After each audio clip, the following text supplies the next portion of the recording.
చంద్రగ్రహణం. ఓం వసుదేవసుతం దేవం కంసచాణూరమర్దనం దేవగురుం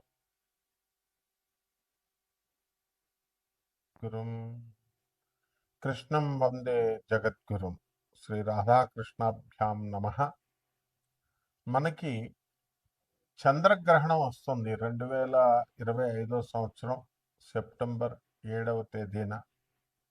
అయితే ఈ 2025 సంవత్సరం స్టార్టింగ్ నుంచి కనుక మనం చూసినట్లయితే ఇప్పటికి ఒక చంద్రగ్రహణము ఒక సూర్యగ్రహణం జరిగింది. ఇప్పుడు ఈ సంవత్సరంలో వచ్చేటటువంటి రెండో గ్రహణము ఈ యొక్క చంద్రగ్రహణం అన్నమాట. అయితే ఇది ఇంతవరకు కూడా వచ్చినటువంటి చంద్రగ్రహణం కానీ సూర్యగ్రహణం కానీ ఈ రెండు కూడా భారతదేశంలో కనిపించలేదు.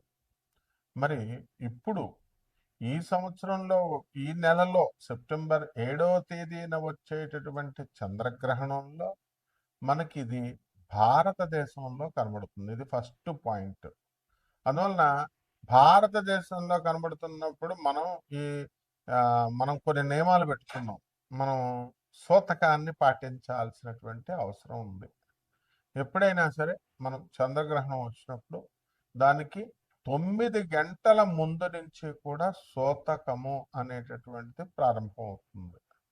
అంటే సూతకాలంటే మనం చూడండి, ఒక పిల్లలు పుట్టినప్పుడు కానీ లేకపోతే మరణించినప్పుడు కానీ ఇళ్లలో బంధువులు మనం మైల అంటాం, సూతకం వచ్చింది అంటాం. అలాగా ఈ యొక్క చంద్రగ్రహణం వచ్చినప్పుడు దేవతా విగ్రహాలకి, తర్వాత సూర్యుడికి, చంద్రుడికి, భూమి ఇవన్నీ కూడా మనకి సూతకం పట్టింది అని చెప్పి దేవతా విగ్రహాలు, దేవాలయాలన్నీ మూసేసి ఒక పాము వచ్చి చంద్రుని మింగింది, లేకపోతే ఒక పాము వచ్చి సూర్యుని మింగింది. ఇలాగా మనం గ్రహణాలంటే చెప్తూ ఉంటాం కదా. సూర్యగ్రహణం అయితే సూర్యుని మింగినట్టు, చంద్రగ్రహణం అయితే చంద్రుడిని మింగినట్టుగా చెప్పేవారు. అప్పుడు సూతకం, ఇది దోషం అనేవారు. మోడర్న్ సైన్స్ ప్రకారము మనము ఈ యొక్క సూర్యుడు, భూమి, చంద్రుడు మూడు కూడా ఒకే సరళ రేఖలో వచ్చినప్పుడు మనకి సూర్యుని యొక్క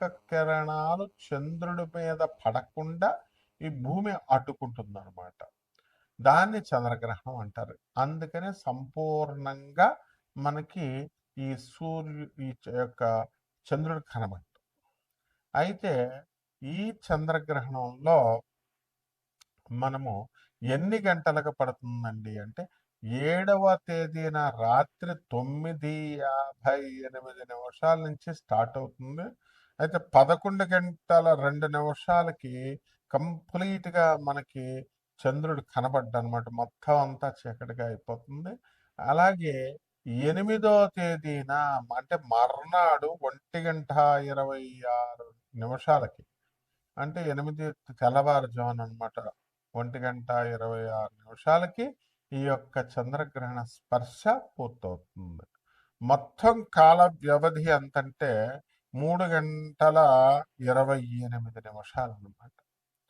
కాబట్టి ఈ విధంగా మనకి ఈ చంద్రగ్రహణము అనేటటువంటిది ఒక ఖగోళ శాస్త్రంలో ఏర్పడేటటువంటి ఒక అద్భుతమైనటువంటి వింతల్లో ఒక వింత.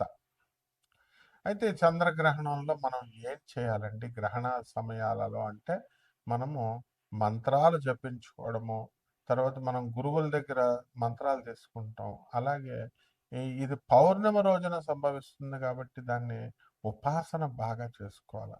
ఎవరైతే వశీకరణ మంత్రాలు, ఆ తర్వాత ఈ యొక్క షట్కర్మలు చేయడానికి, ఇప్పుడు అలాగే దశమహావిద్యల మంత్రాలు, ఎవరు చండీ నవార్ణ మంత్రాలు, ఎవరెవరైతే గురు దీక్షలో తీసుకొని మంత్ర దీక్ష తీసుకున్నటువంటి వాళ్ళంతా కూడా మనకి ఇవి ఒక రావి చెట్టు కింద కూర్చొని కానీ లేదా ఒక మనం మేడి చెట్టు కింద కూర్చొని కానీ జపించినట్లయితే వెంటనే ఫలితాలు, శీఘ్ర ఫలితాలు, అద్భుతమైనటువంటి ఫలితాలు రావడానికి అవకాశాలు ఉంటాయి. వృశ్చిక రాశి, ఈ వృశ్చిక రాశి వారికి అందరికీ కూడా మనకి ఈ యొక్క చంద్రగ్రహణ ప్రభావం వలన మనకి అధికంగా మనకి దీని మీద పడుతూ ఉంటుంది అన్నమాట. దీనివల్ల అసలే మనకి ఆ అర్ధాష్టమ రాహు జరుగుతున్నాడు, పంచమంలో ఉన్నటువంటి శని గ్రహ ప్రభావాల వలన, అలాగే మనకి గురుగ్రహం కూడా అష్టమ స్థితిగతుడై ఉండడం, వీటిలన్నిటి కారణాల వల్ల కాస్త వృశ్చిక రాశి వారికి ఎక్కువ టెన్షన్ పడడానికి అవకాశాలు ఉన్నాయి. వృత్తి వ్యాపార ఉద్యోగ విషయాల్లో కొంచెం ఆ, అంతగా మనం ఆశించినంత ఫలితం రాకుండా కొంచెం డౌన్ఫాల్లో ఉండడం అనేటటువంటివి జరుగుతాయి.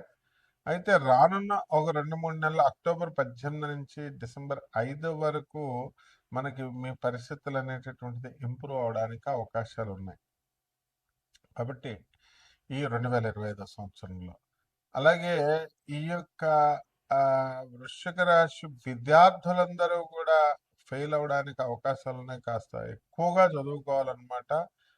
అంటే మార్కులు తక్కువ ఇలా రావడం అనేటటువంటివి జరుగుతాయి. కాబట్టి గురుబలం లేదు. కాబట్టి ఇల్లులు కొనాలండి అనుకునేటటువంటి వాళ్ళు వెళ్ళి చూసి రావడాలు 1-4 సార్లు కానీ ఇంకా సెట్ చేసుకోవడం అనేటటువంటిది జరగదు. అలాగే పురోహితుల వృత్తిలో ఉన్నటువంటి వాళ్ళంతా కూడా హడావుడిగా అక్కడ పూజని, ఇక్కడ పూజని, లేకపోతే అక్కడ జ్యోతిష్యం, ఇక్కడ జ్యోతిష్యం అని పరిగెట్టి వెళ్ళడమే తప్ప దానికి మీరు కోరుకున్నంత లేదా మీరు ఆశించినంత ఫలితాన్ని ఈ యొక్క గ్రహాలు అనేటటువంటిది మీకు ఈ నెల చంద్రగ్రహణం తర్వాత ఇవ్వడం అనేటటువంటిది జరగదన్నమాట. కాబట్టి రాశి వారికి అందరికీ కూడా ఎవరైతే వివాహాలు కావాలనుకుంటున్నారో అటువంటి వాళ్ళు మరి కొద్ది సమయం వెయిట్ చేయాల్సినటువంటి అవసరం ఉంది. అలాగే ఈ యొక్క రాశి వారికి అందరికీ కూడా చిన్నపిల్లలకి, ఈ యొక్క రాశి వారందరికీ కూడా చిన్నపిల్లలకి వీళ్ళు కొంచెం జ్వరాలు రావడం, కొంచెం అనారోగ్యంగా ఉండడం, వాళ్ళ కోసం హాస్పిటల్లో చేరడం, పెద్దలు ఒక 20,000 అడ్వాన్స్ హాస్పిటల్స్ వాళ్ళు కట్టడం, ఇలాంటి వాటి వల్ల కొంచెం డబ్బు ఉన్నటువంటి వాళ్ళు పర్లేదు, కానీ మామూలు చిన్న చితక వాళ్ళకి అదే పెద్ద అమౌంట్ అనమాట పాపం. కాబట్టి అలాంటి ఇబ్బందులు పడేటటువంటి అవకాశాలు ఉన్నాయి. అయితే వృశ్చిక రాశి వారికి ఏంటంటే ముఖ్యంగా ఆప్తుల్ని వాళ్ళు నిలబెట్టుకోలేరు.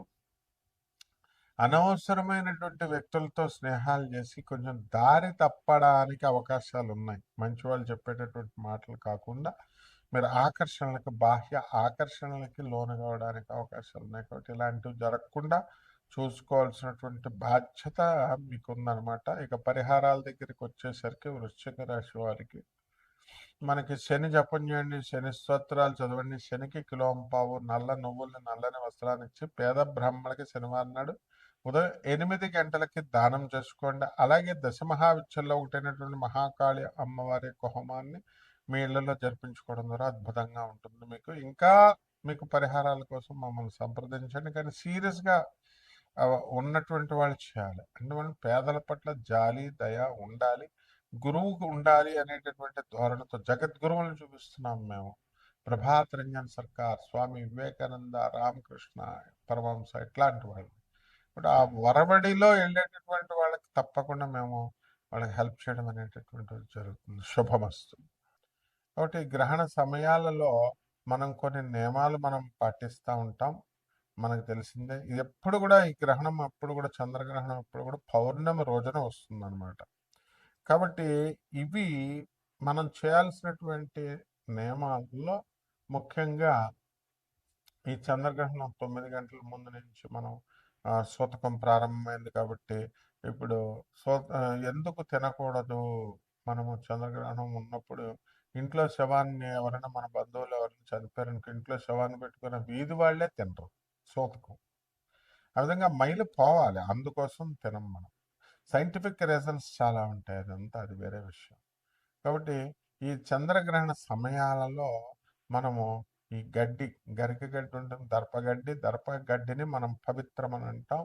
అవి మనం తినేటటువంటి వస్తువుల్లో వేసుకోవడము, ముందు రోజు మిగిలినటువంటివి బియ్యం డబ్బాలో వేసుకోవడము, అలాగా పప్పు సామాను ఇలాంటివన్నీ కూడా వేసుకోవడము, ఇవన్నీ కూడా జరుగుతాయి అన్నమాట. కాబట్టి వీటి విషయాలలో మనము అందువల్లనే కోడళ్ళు మనం కడుపుతో ఉన్నటువంటి వాళ్ళు పైకి లేవకూడదని, కూతుర్లు అయినా సరే ఎవరైనా సరే గోళ్ళు గిల్లుకోకూడదని, అన్నం తినకూడదని, ఏ వస్తువులు తినకూడదని, తాగకూడదు నీళ్లు అనేటటువంటి నియమాలు మనం పెట్టుకున్నాం. ఇవన్నీ